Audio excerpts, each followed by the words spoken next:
నమస్కారం అండి. నేను మీ డాక్టర్ రమా అఖిలేష్, పీడియాట్రిషియన్. ఈరోజు నేను చిన్నపిల్లలకి పెట్టే ఫ్రూట్స్లో చాలా అపోహలు ఉన్నాయండి. ఏంటి అంటే ఫ్రూట్స్ తింటే జలుబు వస్తుంది అని చాలామంది పెద్దవాళ్ళు, పేరెంట్స్ ఏం చేస్తారంటే ఫ్రూట్స్ పెట్టడం మానేస్తారు. నిజం చెప్పాలంటే ఫ్రూట్స్కి వచ్చే జబ్బులకి సంబంధమే లేదండి.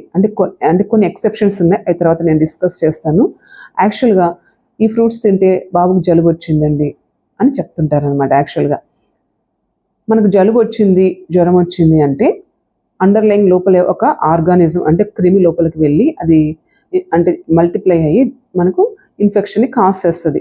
ఆ క్రిములు ఎన్ని రకాలు ఉన్నాయంటే బ్యాక్టీరియా, వైరస్, ప్రోటోజోవల్, ఫంగల్, ఇలా రకరకాలు ఉన్నాయన్నమాట. ఈ ఫ్రూట్స్ తినడం వల్ల ఆర్గానిజమ్స్ లోపలికి వెళ్ళి మల్టిప్లై అవ్వడానికి సంబంధం అయితే లేదండి. సో ఫ్రూట్స్ తింటే ఇన్ఫెక్షన్ రావడం అనేది నిజం కాదు, ఇది కేవలం అపోహ మాత్రమే. అయితే ఎందుకు జలుబు వస్తుంది కొంతమందికి ఎందుకు జలుబు వస్తుంది అంటే జలుబనే కాదండి, కొన్ని ఫ్రూట్స్ తీసుకున్నప్పుడు కొంతమంది పిల్లలకి అలర్జీ వస్తుంది అనమాట. అలర్జీ అంటే ఆ ఫ్రూట్స్ తిన్నప్పుడు వాళ్ళ శరీరం రియాక్ట్ అవుద్ది. సో అది అందరి పిల్లలకి కలిపి చెప్పకూడదు, కొంతమంది మాత్రమే అలా రెస్పాండ్ అవుతారు, రియాక్ట్ అవుతారు. సో అది ఇండివిజువల్ రియాక్షన్ అనమాట. ఏ ఫ్రూట్ తింటే బాబుకి అలా ప్రాబ్లం వస్తుందో, పిల్లలకి అలా వస్తుందో మనం క్రాస్ చెక్ చేసుకోవాలి. అంతేకాని ఫ్రూట్స్ అన్నిటిని కలిపి కామన్గా ఫ్రూట్స్ తింటే ఇట్లా వస్తుంది అని చెప్పడం అనేది తప్పు.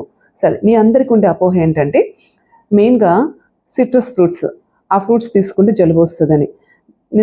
వీటిని సిట్రస్ ఫ్రూట్స్ అంటే విటమిన్ సి ఎక్కువ ఉండే ఫ్రూట్స్. నిజం చెప్పాలంటే అవి జలుబును కాజ్ చేయవు, కానీ ఇంకా విటమిన్ సి ఇచ్చి రోగనిరోధక శక్తిని పెంచే ఫ్రూట్స్ అనమాట. కానీ మీరు ఏం చేస్తున్నారు, ఇవి తీసుకుంటే జలుబు వస్తుందని చెప్పి ఫ్రూట్స్ తీసుకోవడం ఆ పిల్లలకి అలవాటు చేయకుండా ఆపేస్తున్నారు. దానివల్ల కొన్ని మాత్రమే ఫ్రూట్స్ అనేది చాలా మంచివండి. వాటిని ఇవ్వకపోవడం వల్ల పిల్లలు ఏంటంటే ఫ్రూట్స్ నుంచి డీవియేట్ అయిపోయి జంక్ ఫుడ్ తీసుకొని ఎన్నో రోగాలకి వాళ్ళు గురవ్వడం మనం చూస్తున్నాం. దయచేసి అపోహని మీరు తీసేసుకోండి. Thank you.